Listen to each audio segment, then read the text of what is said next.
Ever have a bad day? I mean, you go out in the car, you're a little bit late for work, but not too late for work, and the car doesn't start.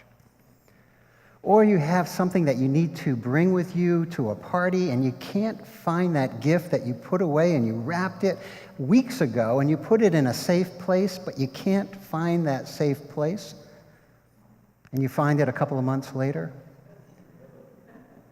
Sometimes we have a bad day. Elijah is having a really bad day. Really bad day. He has gone and challenged the false prophets of the false god named Baal, that many of his people, the Hebrew people, have begun to worship. And he humiliates them. And then Ahab, the king of the Hebrews, and his wife Jezebel say that they will end his life. And so there's Elijah trying to do the right thing, trying to do the faithful thing, and now everything's going to come down on his head, and so he flees for his life. And he feels like his people, his countrymen, have turned their back on him and what he believes. He believes that the king and the queen and the followers of Baal will have the final say, that evil will win. He tried his best, but it wasn't good enough. And so in verse 4, we hear these words. Elijah asked God that he might die. It is enough, O Lord, take away my life, for I am no better than my ancestors. Then he lay down under the broom tree and fell asleep. Anybody here ever whine? Is it just me? Sometimes I whine. Ask my family. John, honest man back there, he whines sometimes. Elijah is whining. Things are not going according to the plan. God, take my life. It's over. It's not going to get any better. I'm going to lay down under this broom tree and die.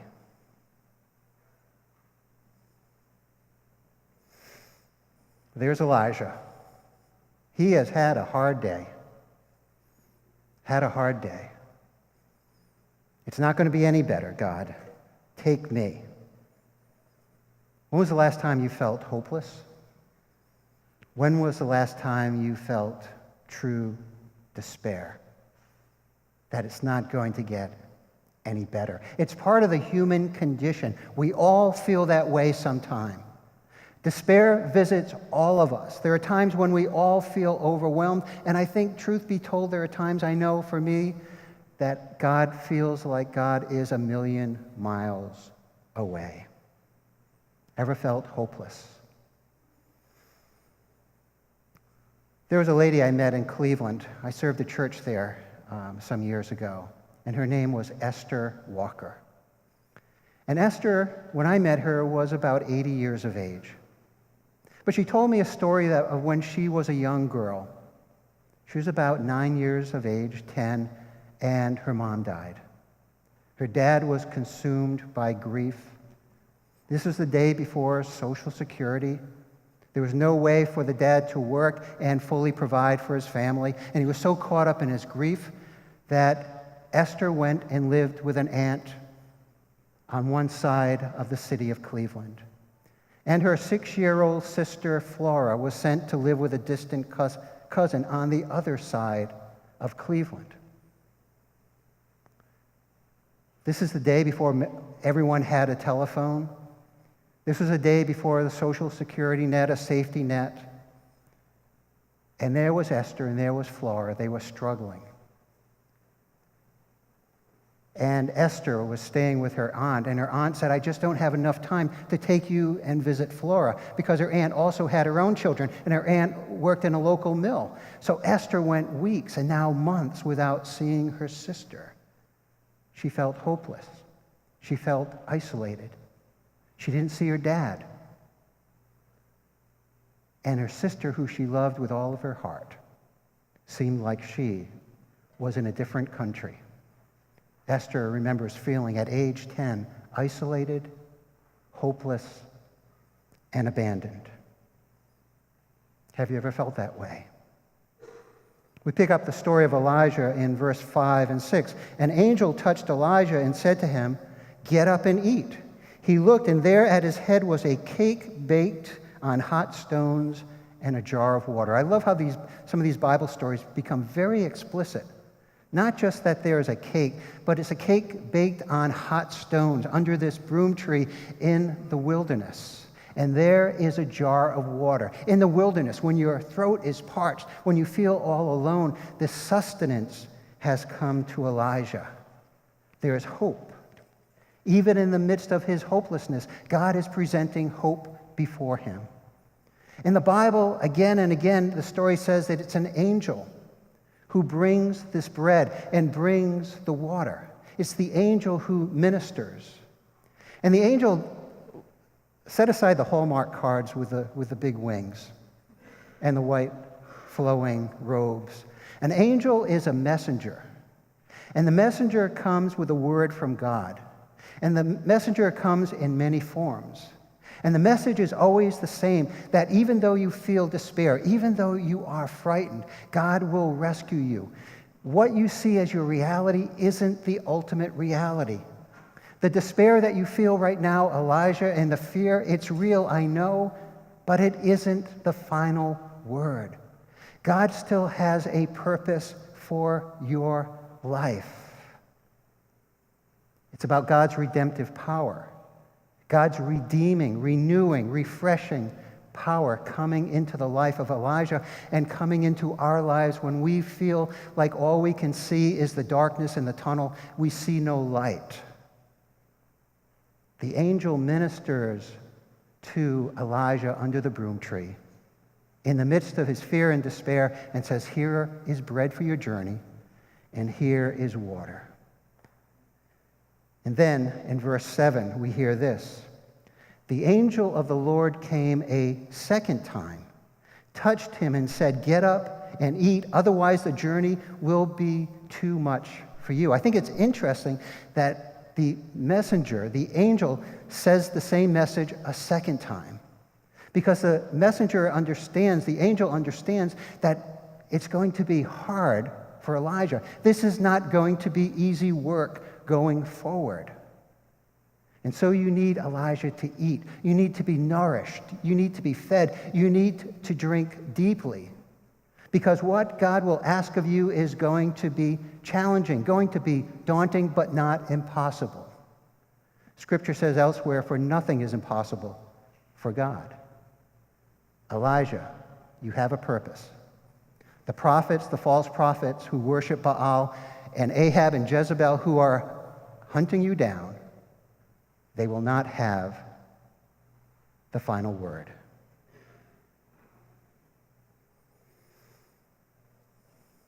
You ever feel discouraged? Some of us, looking at the news, the great schism in our country politically, what has happened this weekend, this past week, some of us are feeling hopeless. Some of us are feeling despair. Perhaps some of us here are dealing with a diagnosis. Some of us are dealing with a chronic issue, and we're struggling to come to terms with this reality affecting our body or our spirit. Maybe some of us are dealing with addiction, a struggle that we wake up with every day. The messenger that came to Elijah also comes to us and says, "I know it's daunting. I know sometimes you don't want to get out of bed in the morning. I know sometimes all you see is the darkness and not the light at the end of the tunnel. It's for times like this, my beloved," says the messenger to Elijah and to us, "that I bring you bread to nurture and nourish you, and I bring you water to sustain you and to empower you." Do we believe that to be true? Whatever you're dealing with in your life, or people that you worry over, or just the condition of the world that our children and grandchildren are inheriting, whatever you're struggling with, do we believe that God ministers to us in a variety of forms with different messengers, different angels, offering a word of hope? So Esther is 10 years old, and she is missing her sister Flora. And so she asked her aunt if she could go and visit Flora, and her aunt says, "Don't you dare. It's too far."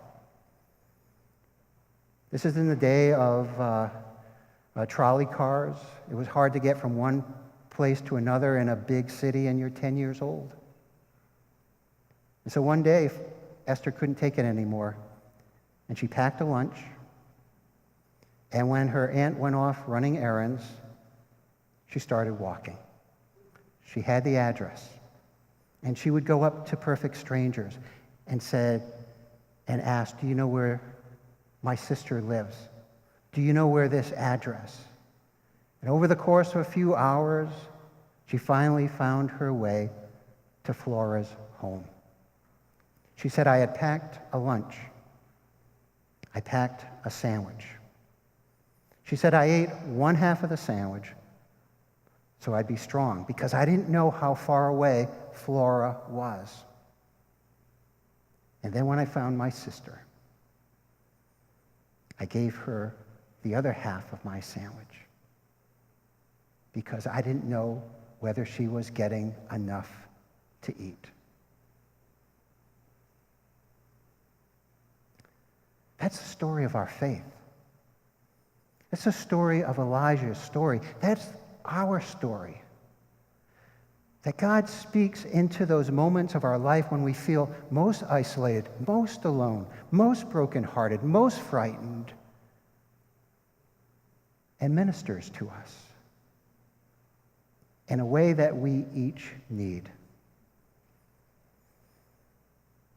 Esther and Flora would grow up as sisters. As adults, they would live about half a mile apart. And they were close as any two sisters could be to the end of their long lives. And from time to time, they would speak of their meal, their bread, that half a bologna sandwich offered by one sister to another. We come to the Lord's table. And in a few moments, we will break the bread and we'll drink from the cup. It's a reminder that God sustains us, feeds us, fills those empty places within us, and reminds us that whatever we're dealing with and whatever we're worried about, that God feeds us and replenishes us, each according to our need. This is the good news. Thanks be to God. And may God's people say, amen.